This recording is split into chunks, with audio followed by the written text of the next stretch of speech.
Allora, il Comitato Salvaguardia Ambiente è arrivato al punto di dire che si sente preso in giro dall'amministrazione comunale del sindaco Bordignon. Abbiamo trovato metalli pesanti nella roggia che è adiacente alla discarica Castellan, poi rifiuti nell'area Etra e poi giusto appunto come da conferma che l'area è gravemente compromessa anche nella ex cava Poiana.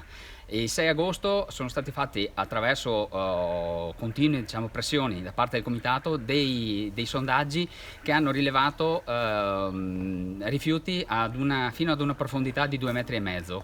Tuttavia, all'incontro decisivo di dicembre in cava Poiana per verificare lo stato, il comitato aveva avuto ampie rassicurazioni dall'amministrazione che sarebbe stato invitato. In realtà l'incontro è stato fatto in gran segreto e non siamo stati invitati. Come mai? Al sopralluogo doveva essere presente ARPAV che doveva garantire la caratterizzazione e i campionamenti dei rifiuti.